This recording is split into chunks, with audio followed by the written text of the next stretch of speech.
Retour dans la semaine de l'écho sur France 24. Je suis toujours en compagnie de Pascale Joannin, directrice générale de la Fondation Robert Schuman, qui vient de sortir le rapport Schuman. C'est donc un travail collectif, n'est-ce pas, Pascale, sur l'Europe, l'état de l'Union en 2019. Là, vous avez tous les articles de la Fondation Robert Schuman avec tous les angles possibles sur l'Europe. Avec nous également Benjamin Coria.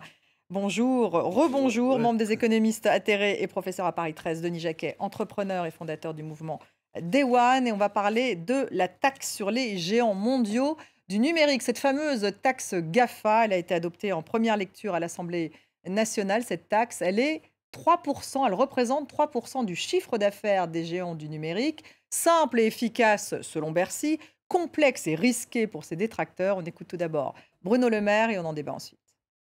J'espère que nous pourrons parvenir d'ici 2020 à un accord au sein de l'OCDE sur la taxation des grandes entreprises du numérique. Et dès qu'il y aura un accord à l'OCDE sur la taxation des géants du numérique, nous retirerons notre taxe nationale. Je crois que c'est une incitation à aller plus vite, plus loin sur l'adoption d'une solution internationale à l'OCDE. Benjamin Coria, je commence par vous parce que vous avez peu parlé dans cette première partie de l'émission. Que pensez-vous de cette taxe française donc sur les GAFA qui devrait représenter, d'après leur évaluation, 400 millions d'euros? C'est pas mal, mais c'est pas non plus phénoménal. Est-ce que c'est bien que la France, justement, fasse cavalier seul, y aille toute seule, puisque pour l'instant, elle n'est pas suivie par les autres? Oui, écoutez, j'ai un sentiment partagé. Donc, dans un premier temps, je trouve que c'est une excellente chose, hein, et je m'en félicite. À savoir... Félicitez Bruno Le Maire. Non, il s'est non, battu tout de même pour non, la mais taxe, faut j'ai reconnaître. dit que j'ai un sentiment partagé. Donc, je commence par dire que c'est une excellente chose. Et je me félicite que la France, ne pouvant pas obtenir l'accord de ses partenaires européens, ce que je regrette extrêmement vivement, ait décidé d'y aller. Bon. Et d'ouvrir d'une certaine manière la voie. Parce qu'il n'est pas possible que ces géants qui... comment dire, ont des chiffres d'affaires absolument monumentaux, mettent tout dans les paradis fiscaux et payent beaucoup moins d'impôts au final que les PME du coin. Ça, c'est totalement impossible. Donc, dans ce sens, c'est une excellente chose. Maintenant, la taxe elle-même est très mal conçue, elle est très mal faite, elle est très critiquable. Pourquoi, en deux mots? En deux mots, alors pour aller très vite, vous avez dit elle porte sur le chiffre d'affaires. Non, elle porte sur une partie sur les revenus publicitaires. Et donc, pour des entreprises comme Google, ça va très bien. Enfin, ça va très bien. On va toucher une partie importante de ces revenus. Des entreprises comme Apple ou comme Amazon, pratiquement rien, parce qu'ils vendent des vraies choses. Ils ne vendent pas de la publicité, pour l'essentiel. Ils stockent beaucoup. Voilà. Non, puis surtout, je veux dire, on va ne toucher qu'une toute petite partie de leurs profits. Donc, la taxe est très mal. C'est une très bonne chose d'avoir commencé, mais la taxe est très mal faite. Denis Jacquet. C'est vrai que c'est bizarre d'avoir finalement restreint le chiffre d'affaires au seul numérique, c'est-à-dire une petite partie du chiffre d'affaires, effectivement, de Amazon, par exemple. Ouais. Amazon qui fait son revenu, son chiffre d'affaires, par exemple, sur du stockage de livres, sur des choses donc matérielles et non pas numériques. Déjà, il faudrait vraiment gommer, et c'est vraiment important, y compris dans la presse, vous le fassiez, ce n'est pas une taxe GAFA. Enfin, bon, ça, c'est le petit nom. Non, mais c'est très dangereux. Pourquoi c'est très dangereux?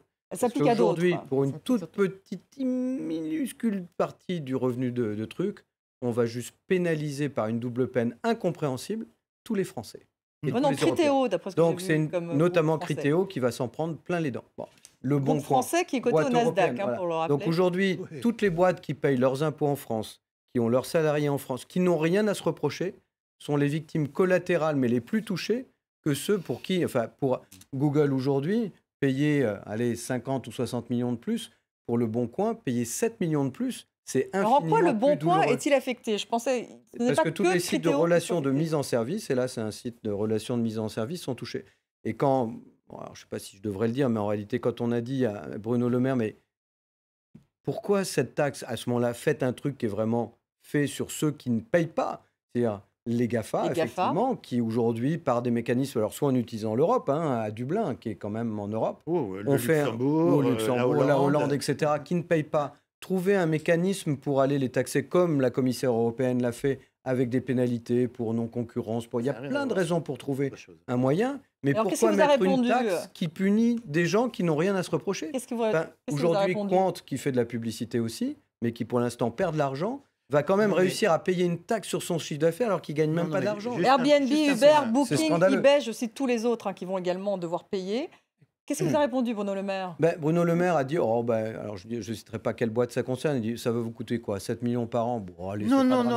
Donc, Bruno Le Maire a dit quelque chose. Non, mais il nous l'a dit en face à face. Par rapport à la question que vous soulevez, la réponse de Bercy, alors c'est paradoxal que je sois ici le défenseur de Bercy, mais la réponse de Bercy, c'est de dire, pour ceux qui paient un impôt sur les sociétés dans des conditions normales, ça sera déductible. Et donc, ils ne seront pas taxés 2 fois. Donc, ce que vous dites, en principe, ne devrait pas arriver. Ouais. Donc, il y aura une déductibilité. Oui, il y aura une exception. On aime beaucoup les exceptions. Et là où je rejoins aussi Benjamin, c'est que c'est d'abord le chiffre d'affaires. Quand on sait comment viennent les revenus publicitaires de Google, qui viennent par des intermédiaires, c'est super compliqué à reconstituer. Bon. C'est pour ça que en plus, techniquement, c'est super difficile. Donc, en fait, il aurait fallu déjà faire en sorte de se focaliser sur ceux qui sont critiquables et que ceux qui ne sont pas critiquables ne soient pas du tout touchés. Donc, c'était pas, ce qui veut dire que la solution n'était pas une taxe,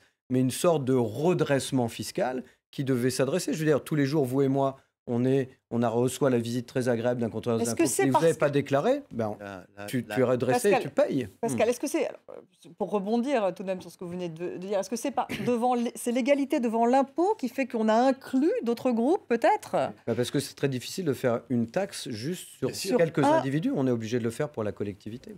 Alors, moi, je voulais simplement réagir à votre sous-titre, parce que c'est la France en solitaire. Alors, il se trouve qu'en effet, il n'y a pas de solution européenne parce qu'il y a 4 États qui bloquent, qui sont des États principalement du Nord, Suède, Finlande. On se demande pourquoi l'Irlande, la Suède, le Danemark et la Finlande. Mais la France n'est pas la première à avoir instauré la taxe GAFA. Le premier pays à l'avoir instauré, c'est l'Autriche, qui est gouverné par une coalition de droite et de centre-droit et qui a mis une taxe de 5% en effet sur les revenus publicitaires le 3 avril dernier, donc c'est très récent, mais c'est les premiers. Il y a l'Espagne qui a voté, alors avant que le gouvernement tombe, le 28 avril, un projet de loi également. Mais oui, mais on aurait voulu voir. Ça veut dire qu'on n'est pas tout seul. On aurait voulu voir l'Europe bouger. Le problème, Benjamin, c'est que vous savez qu'en matière de fiscalité, c'est l'unanimité. Le jour où on pourra avancer à quelques-uns sur ce sujet, on le fera. Et il y a aussi le projet de l'OCDE. Donc en effet, il y a quelques États membres qui ont déjà pris le taureau par les cornes. Alors, ils ont tous fait la même chose, donc ils ont peut-être fait de la même bêtise, parce que c'est aussi sur les ressources publicitaires, 5% en Autriche, 3% en Espagne. Mais le fait est de dire, on ne peut plus continuer, et ça rejoint un peu le débat qu'on avait au début sur la fiscalité, c'est-à-dire, on ne peut pas continuer à avoir des entreprises qui ont des activités en Europe et qui ne payent pas d'impôts sur ces activités qu'elles opèrent qui sont opérées sur le sol européen. Alors, c'est juste en effet le décalage. Et en effet, la satisfaction, elle vient de là. Elle vient qu'en effet, les entreprises qui sont régulières, etc., vont en effet peut-être être lésées, mais ces grands groupes qui aujourd'hui se passent à travers les mailles du filet, il fallait bien quand même qu'on les borde aussi un petit peu pour éviter que ça continue. Mais pourquoi la Suède, le Danemark, la Finlande et l'Irlande sont-ils contre ? Alors que c'est un impôt qui est populaire auprès des opinions. Mais bon, pour l'Irlande, c'est tout à fait évident. C'est parce que une grande partie sont déclarés, une grande partie des revenus sont déclarés via des montages tout à fait simples. Voilà, le plus connu, par exemple, parce qu'il faut que les téléspectateurs le sachent, c'est que Apple, par exemple, se fait payer l'essentiel de son produit sous forme de droits concernant la propriété intellectuelle de la marque. Et tout ça va en Irlande. Et donc, pour ces pays-là, héberger ces sièges sociaux ou ces entreprises dont les chiffres d'affaires sont immenses, alors qu'ils ne vendent rien sur place, c'est tout bénéfice. Et donc, c'est des free-riders et ils cassent la fiscalité européenne parce que eux, même s'ils touchent très peu, c'est énorme. Ils ne devraient pas toucher ça. Donc, et les trois autres, parce que la fiscalité, c'est quelque chose pour eux qui est... voilà, ça fait partie des compétences qu'ils ont, et donc ils veulent... Ils veulent pas que ce soit européen, c'est ça? Si, ils veulent bien que ce soit européen, mais ils ont toujours un problème avec la taxe. Voilà, ils n'aiment pas les taxes. Alors donc... Pourtant, non, il y a beaucoup d'impôts. Ils n'aiment pas les taxes. C'est que, je répète... Pour l'Irlande, vous avez raison. Oui, mais pour la Finlande et la Suède, alors, pour l'Allemagne... Qui sont des pays où les impôts sont importants. Oui, non, mais c'est parce que... Enfin, ce qu'on peut comprendre, et vous en savez sans doute plus que moi là-dessus, c'est qu'ils craignent que ces grands groupes qui sont à la fois, qui fournissent des services d'une certaine manière, cessent de les alimenter et de les fournir de la même manière. Donc c'est le même discours que l'Irlande.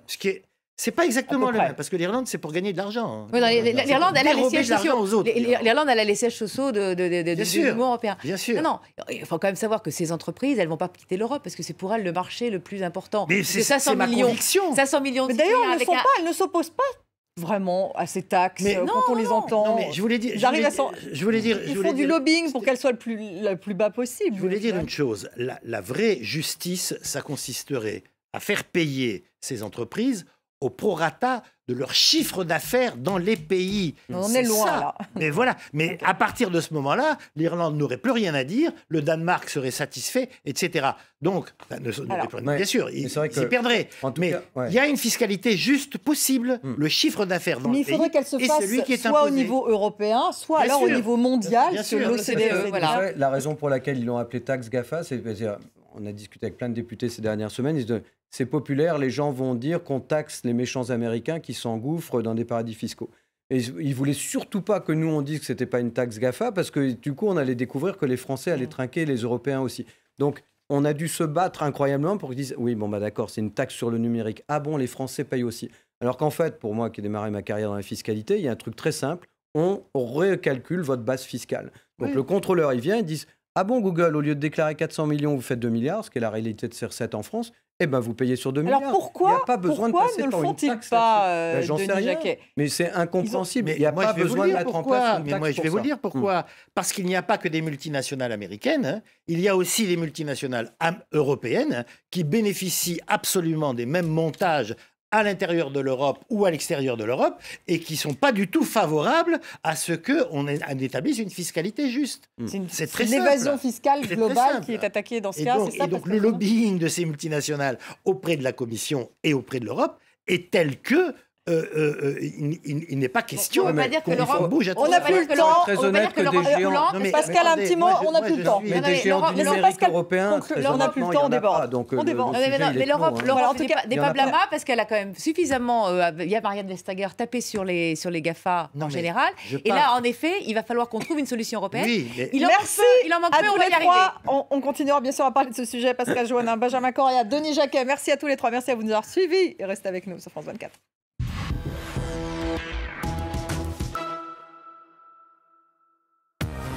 Actuel, le magazine de celles qui font la une de l'actualité internationale.